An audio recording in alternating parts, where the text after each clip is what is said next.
Lori, how are you? Nice to see you. It's good to see you too in France. Fantastic. Yeah. Good start of Cannes? Excellent. So far, it's just Monday. Yes. Let's see what happens by Thursday. Exactly. That's the best day. Lori, thank you so much for sharing a little bit of your journey on the net zero travel. We have been impressed about how you embraced this whole conversation, both on what you've been doing in the company, but also trying to agitate the conversation across the industry. Why is this net zero topic so important to you personally and to Index, of course? Yeah, I think personally and index-wise, you can't ignore the climate change and the progression of global warming and the impact on the environment. So I think as humans, we all care about this. As a company, Index has always been a long-term planner. We look at the long-term business growth, strategic growth, and where things are headed. And so it's been very important for us to keep an eye on that long-term strategic growth, to think about how we build products, services in our business around what the future looks like. For us, recognizing what is happening in the environment, it's not just what's happening broadly in the world and our concerns about the environment, but it's also future business growth. It's also thinking about regulatory changes that might be coming down the pipeline that would impact businesses and business growth. And then I think finally, it's important to our customers. It's important to our customers, the consumer, and our employees. And they deeply care about what will happen in the future. And I think as part of all of that packaging, our customers, our employees, ourselves as humans, and then future business growth and potential, all of those things combined make it critical for us.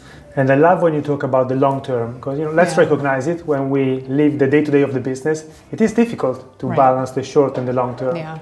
So on that note, what have you guys done so far? What has been the things you've been focusing on to begin with and then to progress in the future? Yeah, I think what was really interesting, we started our journey probably a year and a half ago. And the journey was introduction to Ad Net Zero when they first launched in the US, and diving deeper into what was potentially coming from an industry perspective. Yeah. And the first thing we did was audit. What are we already doing around sustainability at Index without potentially recognizing that that's what we were doing? And the good news for us is that we were actually doing quite a lot around multiple dimensions. So as an example, all of our major offices are LEED certified. They're all energy efficient office spaces. We have programs already in place. All of our swag and our gifting was through Fairwear, which supports B Corp and is a sustainable option. We already had programs in place to reduce and make our data centers more efficient. And so in looking in aggregate at everything we were doing, we were like, okay, this is actually a pretty good state. And it wasn't even really specifically intentional at the time. And then since then, trying to focus even more on days where employees can get out and volunteer their time. We started to offer more of those types of programs for employees. We have an interest group internally called an Index Net Zero, where employees start to share these things. And where we are today is, we are working with you all at 51 to Carbon Zero. We have now measured all of our emissions, set a baseline year, and we are going to be soon setting some targets through the Science Based Targets Initiative so that we can start to intentionally reduce our carbon emissions over time. And so I think we're on the journey. We're not completely there yet, but I think we have good action behind trying to get to a place where we feel really confident in the decisions that we're making across the entire business. That's great. And that point that you make about there might be a number of things that are happening in pockets in the business, which we never put under the umbrella of net zero, but actually are a key contributor to that journey. Right. So important, because what we see speaking with people and clients and partners, it is intimidating sometimes, but it doesn't have to be. No. And I don't know if that was your internal journey as well, from a place of, this is huge, big, transformational, and all the things attached to that type of feeling, to actually this is doable and we can do it, and it will take a bit of time, yes, but we will get there.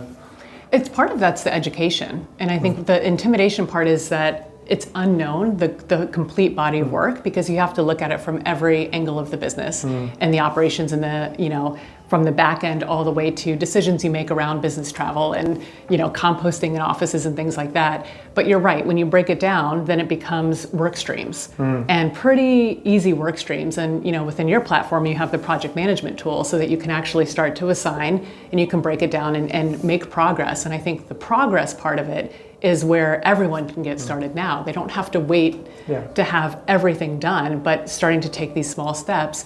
And the other thing is, I think from our industry perspective, we're not climate experts. And so I think as much as you can participate in industry conversations, start to participate in the working groups across the industry, whether that's through the IAB, through organizations like AdNet Zero, through GARM, you can start to develop a sense of what is happening in the industry and where we're headed so that you're more informed about the steps that you need to take. You mentioned AdNet Zero and other kind of industry initiatives. One thing that I've picked up in this conversation is a very different take to how players in the industry are approaching this conversation versus other conversations in the industry. There's more of a sense of we're in this together versus we are competing against each other. And just wanted to check if this is my naivety and enthusiasm for net zero, or this is your this is my enthusiasm for this, actually. I think this is one of the areas, there are a few areas, this is one of them where it's not about competition, it's about collaboration.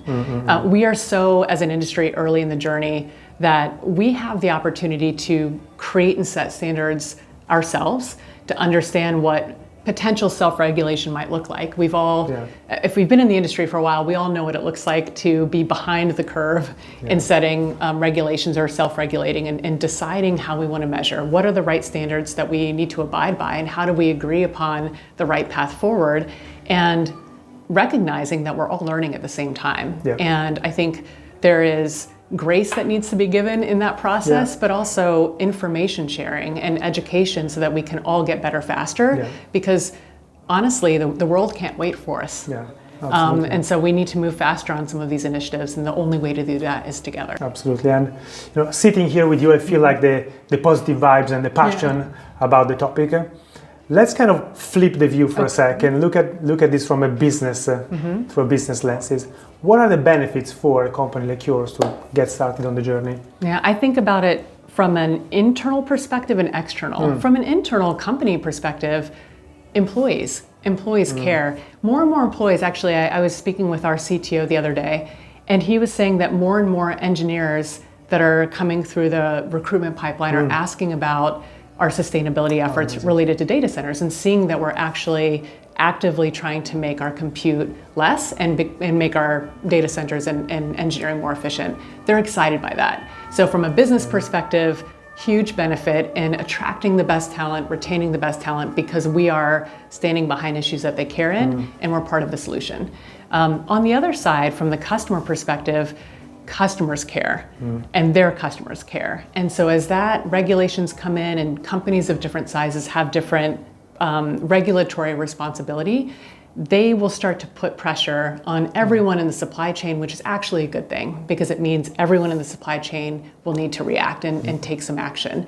And so I see really positive benefit in positive brand reputation, in making sure that we're aligning with the right kinds of customers to overall make this industry better and more sustainable. And on that point about what customers want, what you want from your own partners, can you share a bit about what clients are currently asking you when it comes to net zero? It varies, and it varies based on sophistication level. But I would say that more and more RFPs that are coming into Index ask questions around what we do for sustainability. Most of the companies are really interested that we're making progress. They want to know what our plans are and that we actually have a plan. And I think that is the first step in just aligning that this is important and we are all moving in the same direction. The things that are starting to get more granular are on the measurement side. We do have questions on what are your carbon emissions, what are your total carbon emissions, how are you making reductions? And that's the part where I think we're making good progress on and we'll have better answers for in the future. And then you have a third set of customers who are saying, what should we be measuring together? And then where does an exchange like Index fit into my overall emissions, and how do I need to be thinking about you? That's really fascinating, because as you said before, we are defining all of that as we as we speak. We're in Cannes. Yeah. Cannes is famous for new trends, new things coming out, and people launch new initiatives, and sometimes you launch them and then you retract the hand.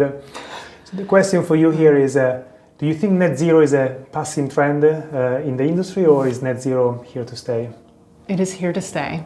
It has to be here to stay. And I think there was a conversation in some articles earlier about some companies sort of pulling back on their sustainability initiatives. I think in part because they were more aggressive with their target setting than they felt, now that they can be. But it is here to stay. The trends, even if you're not hearing them as broadly as you need to, the pressure coming from regulation, the pressure coming from customers, and the need to move quickly is still here. And the reality is it takes a long time to measure, to submit your targets, and to get to a place where you feel like you can start to make reductions. And so different people are in different parts of the journey, but this is not something that's going to change. We need to change, I think, to evolve. I wholeheartedly agree, of course. I know. Lori, thank you so much for sharing your views. It's great to see you here in Cannes, and enjoy the rest of your stay. Thank you. Thank you. Yes.